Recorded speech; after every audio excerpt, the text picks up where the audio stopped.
조갑제TV 시청자 여러분 안녕하십니까. 2021년 3월 21일 일요일 오전 7시 반입니다. 지금 역사적 순간을 지나가고 있습니다. 대한민국의 정치사에서도 그렇고 우리 현대사에서도 앞으로 한 달 정도 일어날 일은 대한민국의 진로를 결정하게 될 것입니다. 즉 서울시장 선거, 부산시장 선거에서 지금 예상대로, 지금 여론조사대로 범야권 후보가 이긴다면은 2022년 3월 9일에 있는 대통령 선거에서 다시 대한민국 세력이 대통령 자리를 차지할 가능성이 높아집니다. 반대로 두 시장 자리를 자유진영에서 다 놓쳐버린다든지, 특히 서울시장 자리를 놓쳐버린다든지 하면은 아마도 우리 국민들이 낙담을 해가지고 새로운 돌파구를 찾는데 고심을 하게 될 것이라고 생각합니다. 그러나 어쨌든 지금 여론조사로는 이기는 구도입니다. 자유진영, 즉 대한민국 세력이 이기는 구도입니다. 지금 한반도의 기본적인 구도는 대한민국 세력이냐 김일성 세력이냐인데, 문재인 정권은 이 대치 구도에서 대한민국 편에 서 있지 않습니다. 이게 근본적인 위기의 본질입니다. 문재인 정권이 가지고 있는 집단적인 이념과 가치관이 대한민국 편이 아니고, 대한민국 헌법 편이 아니고, 그 대한민국 헌법 정신을 전면적으로, 일상적으로, 조직적으로 무너뜨리고 있다는 사실입니다.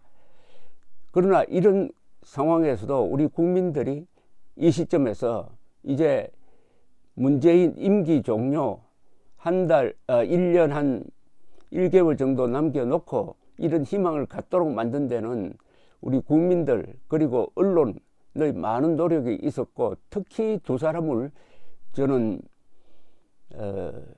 지명해서 말씀드리고 싶습니다. 안철수, 윤석열 두 사람의 공이 큽니다. 안철수, 윤석열 두 사람이 중도의 마음을 잡았습니다. 중도의 표심을 잡았습니다. 이렇게 해가지고 두 사람을 매개로 해가지고 지금 중도 보수 연합 전선이 펼쳐졌습니다. 이미 여론 구조에서는 중도와 보수가 같은 길로 움직이고 있습니다. 손을 잡았습니다. 그러니까 좌파 30%, 중도 35%, 보수 25%의 구조하여서 중도 35와 보수 25가 합치면 60%가 됩니다. 그러니까 6대4 구도가 형성이 되었습니다. 문재인에 반대하는 비판적인 여론 약 60%, 문재인 결사 옹위 한 40%, 6대4 구도입니다. 6대4 구도니까 희망이 생긴 겁니다. 이 6대4 구도를 만드는데 큰 역할을 한 사람이 윤석열 전 검찰총장과 안철수 국민의당 대표입니다. 두 사람이 정통 보수라고는 할 수 없어요. 두 사람은 보수 쪽에서 상당히 좀 비판적으로 보았던 사람입니다. 그런데 문재인 정권에 대항을 해서 뭉쳐야 된다는 이런 분위기 속에서 보수 쪽에서도 윤석열, 안철수 두 사람을 받아들이기 시작하고, 또 두 사람이 보이는 행보가 아주 문재인 정권과 맞서는 모습을 보이니까 보수가 문을 열고, 원래 또 중도는 이 두 사람에 대한 지지가 강했습니다. 그리하여 지난 연말 연초부터 분위기가 바뀌기 시작했습니다. 특히 윤석열 검찰총장이 자기의 직을 걸고 문재인 대통령과 소송까지 가면서 맞서는 모습, 결연한 모습을 보이면서 국민들이 감동을 했고, 여론조사 지지율에서 1등, 2등을 달리기 시작을 했습니다. 바로 작년 연말에 여기에 또 하나의 화두를 던지는 사람이 등장했으니 바로 안철수 씨였습니다. 즉 나는 2022년 대통령 선거에는 출마하지 않겠다. 그러나 이번 서울시장 선거를 아주 의미 있는 선거로 만들겠다. 그 의미는 뭐냐?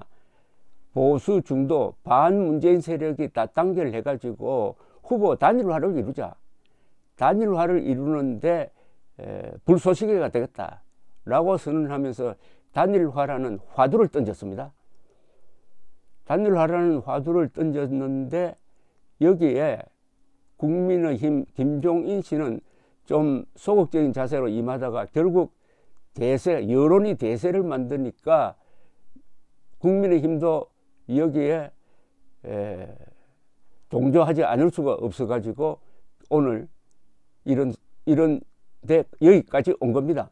오세훈, 안철수 오늘 두 양쪽이 또 만나가지고 어제는 여론조사 방식에 대해서 합의를 했으니까 오늘은 여론조사 기관 그리고 날짜 문항에 대해서 오전에 회의를 한다고 하니까 아마 합의가 이루어질 것으로 저는 기대를 합니다. 그렇다면은 여론조사는 아마 내일 이루어지지 않을까 생각이 듭니다. 여론조사 합의 내용은 간단하죠. 100% 무선 전화로 여론조사를 한다. 그리고 여론조사 기관을 2개 정해가지고 한 기관마다 1600명을 대상으로 조사를 한다. 1600명을 대상으로 조사를 하되 800명에 대해서는 후보 적합도를 묻는다. 다른 800명에 대해서는 후보의 경쟁력을 묻는다. 그래서 똑같은 이 조사를 두 기관에서 해가지고 그것을 종합해서 승자를 결정한다. 이렇게 되어 있습니다. 결국은 3,200명의 서울 시민의 여론을 가지고 단일화 후보를 결정하는 거죠. 아주 다른 나라에서는 좀 보기 드문 방식입니다. 지금 현재로는 이게 최선이라고 저는 생각을 합니다. 누가 이기든 아마 근소한 차이로 이기지 않을까 하는 생각이 듭니다. 여기까지 왔습니다. 여기까지 오게 된 데는 안철수 씨가 일종의 미스터 단일화라는 기치를 내건 것이 계기가 되었습니다. 미스터 단일화를 일단 하게 되었다는 것 자체가 한국의 이 보수 자유진영의 정치사에서는 획기적인 일입니다. 처음입니다. 보수는 분열로 망하고 좌파는 자충수로 망한다는 이 유명한 이 법칙이 한국에서 지금 또다시 적용되는 순간입니다. 이번에는 보수가 분열하지 않고 지금 단결하고 있는 모습을 보여주고 있는 것입니다. 과거를 되돌아보면은 보수가 분열로서 정권을 빼앗긴 게 2번 있었습니다. 1997년 보수가 분열했습니다. 즉 보수여야 할 이 김종필, 자민련 세력이 이탈해가지고 좌파인 김대중과 손을 잡아가지고 이회창 씨가 30여만 표 차이로 졌습니다. 그리고 2002년 대통령 선거에서도 비슷한 일이 벌어졌습니다. 당시에 1등을 달리던 이회창 씨가 이 보수일 수밖에 없는 정몽준 씨를 잡지 못했습니다. 정몽준 노무현 단일화 게임에서 노무현 씨가 근소한 차이로 이겨가지고 대통령 후보가 되고 결국 대통령에 당선되었던 것입니다. 2007년 대통령 선거에서도 보수가 분열했습니다. 이회창, 이명박 따로따로 출마를 했습니다. 그러나 그때는 노무현 정권에 대한 이 실망이 워낙 커서 이렇게 분열이 되었는데도 이명박 대통령이 500만 표 차이로 이겼던 것입니다. 자, 이제 그때 2007년과는 상황이 다릅니다. 지금 대한민국 세력이 상당히 밀리고 있습니다. 그러니까 뭉쳐야 합니다. 뭉쳐야 희망이 생기는데 뭉치는다는 말을 단일화라는 말로 바꿔가지고 한국 정계에 큰 파문을 던진 것이 안철수 씨. 그리고 윤석열 씨는 법치 수호, 문재인 정권은 법치와 민주주의를 파괴한다. 국민을 개돼지로 본다. 국민은 주권자다. 주권자로 대우를 받아야 한다 하는 화두를 던지면서 윤석열 현직 총장으로서 대통령과 맞짱을 뜨는 모습을 보인 두 사람에게 우리 국민은 감사하고 높게 평가해야 될 의무가 있습니다. 잘하는 지도자는 좋은 이 팔로워가 있어야 됩니다. 좋은 추종자라고 하기에는 그렇고요. 지지자가 있어야 돼. 좋은 지지자가 있어야 좋은 지도자가 만들어지는 것입니다. 우리가 이런 부분에 사실은 부족했던 점이 있습니다. 항상 정치 지도자를 먼 발치에서 비판만 하고 흠집 잡곤 했지만은 막상 필요할 때 적극적으로 지지했느냐 하는 것도 국민 입장에서는 반성할 부분이 있다고 저는 생각을 하고 있습니다. 자, 우선 이렇게 되니까 지금 여권에서도 상당히 비상이 걸렸습니다. 요새 여론조사를 하면은 1등 윤석열, 2등 이재명, 3등 이낙연 이렇게 나오는데 이재명 씨가 1등을 달리다가 주춤했습니다.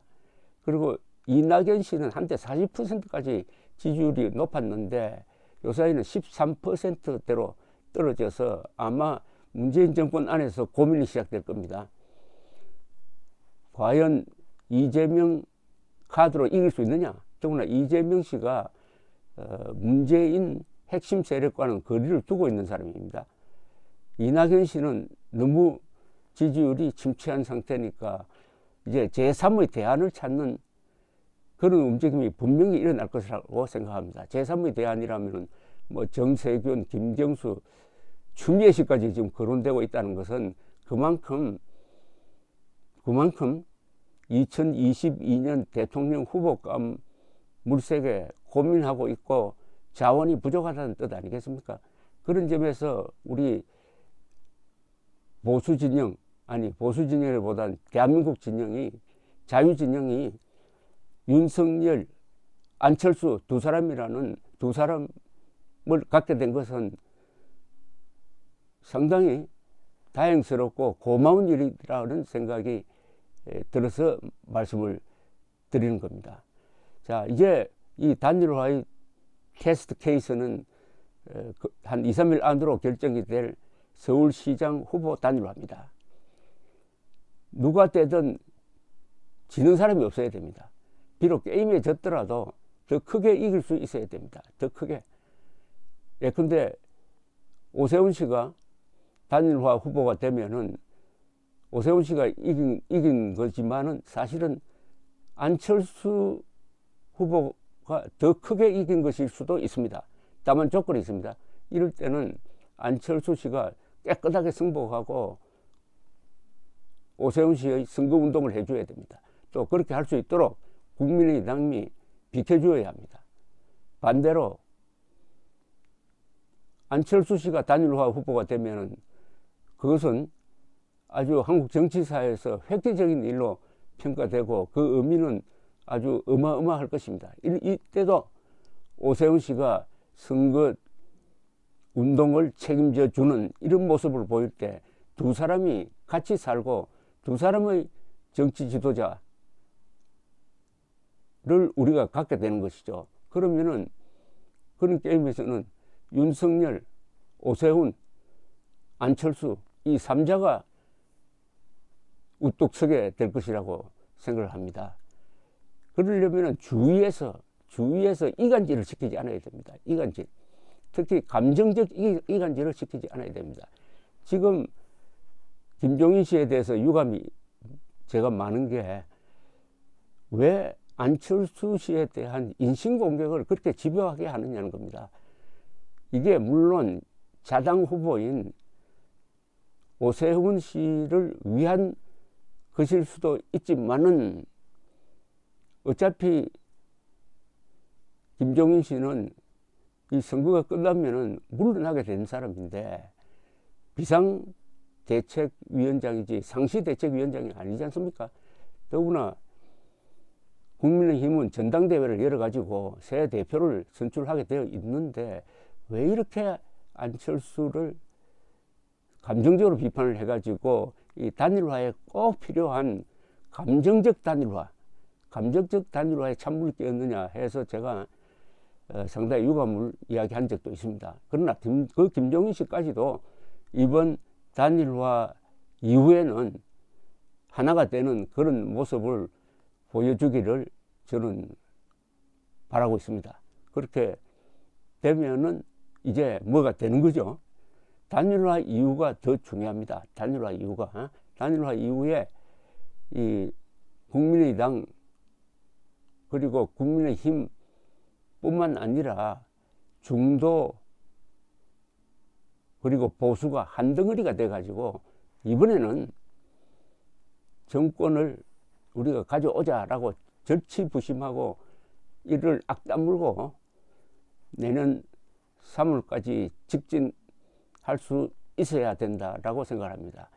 우선은 지금 이 자유진영에서 급한 것은 4월 2일, 4월 3일 이 사전투표에 적극적으로 참여하는 것입니다. 사전투표에 뭔가 내키지 않는다는 사람이 많아요. 그것은 작년에 이 음모론자들이 워낙 집요하게 개표 부정을 주장을 하고 특히 사전투표에 문제를 제기를 해가지고 우리 우파 진영, 중도 진영은 그렇지 않는 것 같습니다만 우파 진영 사람들이 사전투표에 꺼림칙하게 생각하는데 여기에 대해서 당시에 미래통합당이 분명하게 사전투표에 문제가 없었다. 우리가 사전투표 부정이 있어서 진 게 아니다라고 말을 하지 않음으로써 사전투표장에 가지 않으려는 마음이 생기고 그러면 투표율이 낮아진다. 더구나 보궐선거는 투표율이 원래부터 낮은데 여기에 투표율이 낮아지면은 조직 동원력이 강한 민주당이 지금 여론조사보다도 한 10%포인트 더 들 수 있다. 그렇다면 지금도 늦지 않았습니다. 지금 국민의힘이 해야 할 일은 김종인 씨가 해야 할 일은 사전투표하자. 사전투표에 많이 나가야 우리가 이긴다 하는 캠페인을 빨리 벌려야 합니다. 시간을 놓치고 있어요. 근데 사전투표까지 지금 뭐 10여일밖에 남지 않았습니다. 더구나 이 중도 우파에서 사전투표 해야 될 이유가 더 많습니다. 20대는 사전투표하고 좀 자기 시간을 가지려는 생각이 있지 않겠습니까? 근데 이 20대가 바로 반문재인 정서가 60대 이상으로 강한 말하자면 자유진영 편입니다. 그리고 60세 이상은 코로나 취약계층이니까 더욱더 덜 붐비는 사전투표장으로 갈 수밖에 없게 되는 거죠. 이 사전투표 지금 대책이 허술한 것이 아주 걸림돌입니다. 끔찍합니다. 분명히 조금 있으면은 이 여당 쪽에서 사전투표하지 않은 캠페인을 벌이게 될 것입니다. 그때 대응 잘못했다가는 이번 선거 망칩니다. 망쳐. 이 순간에도 사전투표 하지 말자 부정선거 음모론을 펼치는 자는 그 돈 안 받고 민주당 선거운동 해주는 사람입니다. 저는 윤석열, 안철수 두 사람을 아주 소중한 정치적 자산이라고 생각하고 이번 이 단일화 드라마를 통해서 오세훈 씨 또한 훌륭한 정치 지도자로 크게 되기를 바랍니다. 감사합니다.